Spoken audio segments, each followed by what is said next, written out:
Hey everyone, this is Pranav from Radio Creme Brulee.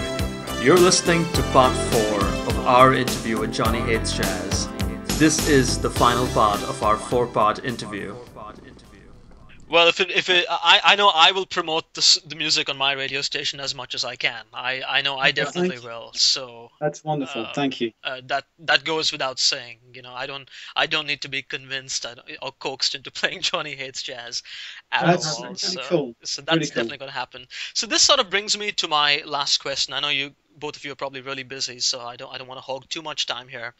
Now, this is a question I plan on asking every artist I interview. You know, since both of you are industry veterans, here's my question. If you could hold the reins to today's music industry for a short period of time, what changes would you facilitate? Sorry, just to understand the question, what if we could actually... If you could hold the reins to today's music industry, you control the whole thing, what changes would you facilitate? Okay, can I go first? Yes, Mike? I've got... Look, there's one thing that I would like to see change, and I'm sure there are other things that we can focus on, and some things that are positive, because it's not just a negative. You know, there are things that have happened that have enabled more and more people to be able to get their music out into the world. That to me is a good thing. But I think that one thing that has happened is that I think there's become more of a disconnect between what artists are writing about and singing about and what is happening in the world around them. So I think that the 80s and the 70s and 60s were decades when there were quite a few songs that were relevant, not just to the very human things that we experience and long to experience, or sometimes don't experience, for example, love or whatever it is, relationships. But I think there are other things and bigger questions that we're facing, across the world, that I would like to see people expressing themselves through the form of music with. And I think that what needs to happen in the music business is that there needs to be, to my mind, more trust given to what artists hopefully want to write about and what they want to say, and there be support for artists wanting to reflect the world around them in what they're writing about and what they're performing. So that would be what I'd change. Wow. Okay. Mine is I'll use a sporting analogy. Music is different, has changed in the sense, for example, if you want to become a great baseball player, basketball player, there are no shortcuts. You have to be great in high school, and you just have to work at it to get to, whereas in the music business, it seems that it's kind of bypassed making your way in the business. For example, it sort of appears, anyone who sort of knows our history, it appears we were overnight successes, of course. And we were quite young, but all of us we were veterans of 4, 5, 6, 7 years of being in the business before we had success. Right. Whereas now, I feel like kids think I've got to become successful immediately. I've got to do whatever I got to do. So they bypass the thing that I think is important, and that is just working at your craft, whatever it is. Drumming, guitar playing, songwriting, singing. It's okay. You shouldn't be able to become brilliant quickly. You shouldn't.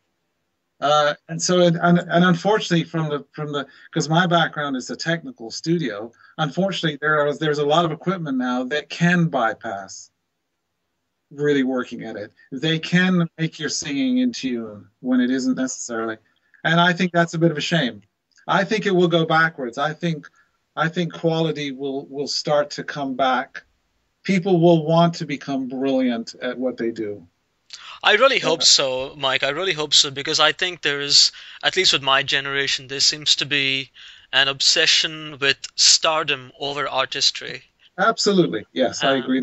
You just you said everything I said in one sentence. That's right. And it's sad. It's a very sad reality, and I really hope it changes in the near future. And I think it will. I think there needs to be some sort of shake up, and hopefully that happens. And hopefully that happens sooner than later, yeah.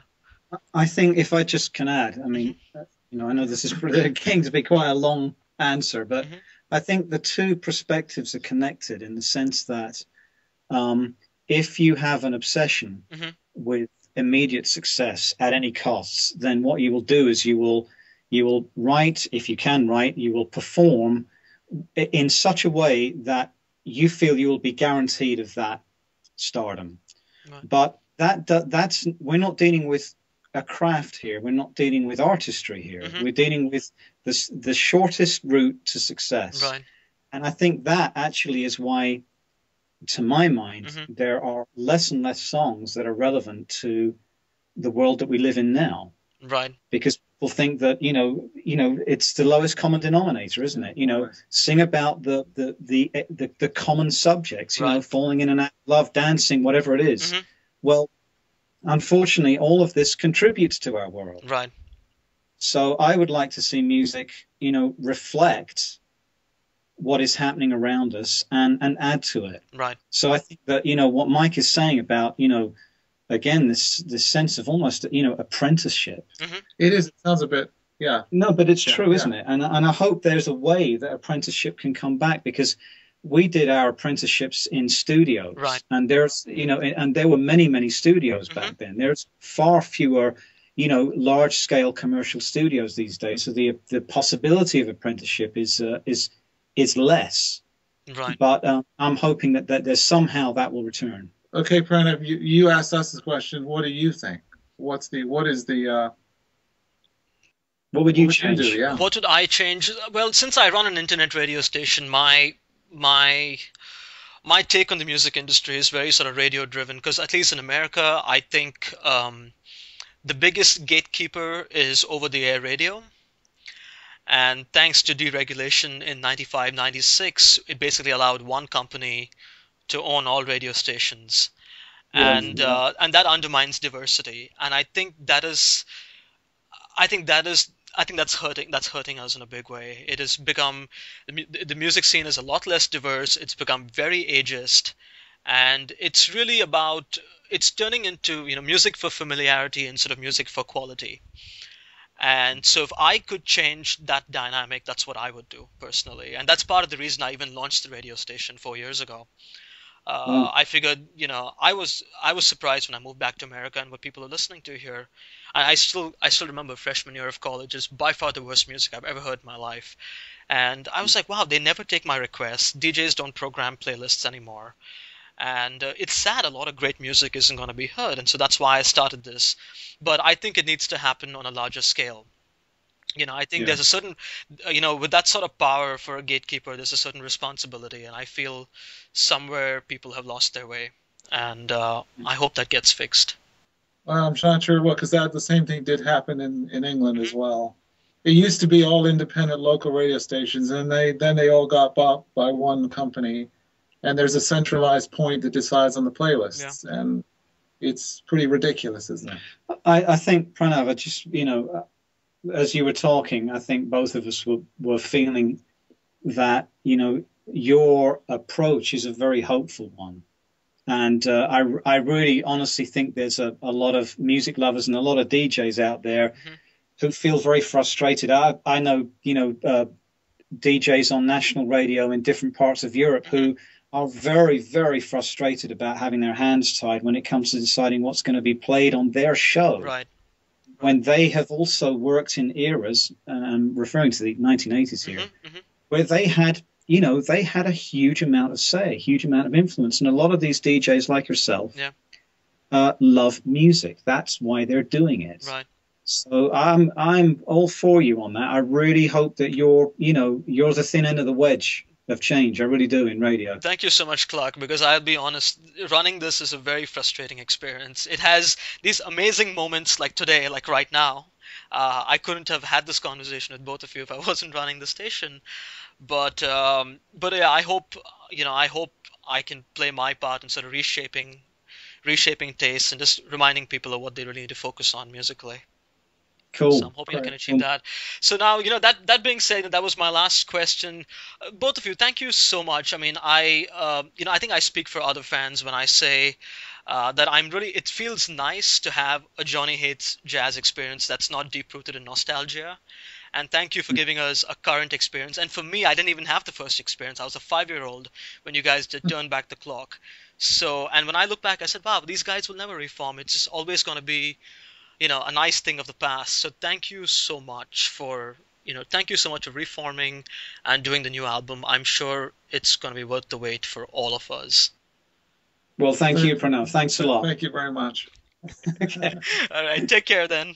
Thanks, Pranav. You too. Bye Right, for now. Bye. Bye. Well, thank you very much for listening to our 4-part interview with Johnny Hates Jazz. I hope you enjoyed the interview. Now, if you like the band a lot, and if you like other bands that emerged in the 1980s that are still putting out great music, please feel free to give our radio station a spin. You just might enjoy it. Our station's website URL is www.radiocremebrulee.com. Once again, that URL is www.radiocremebrulee.com.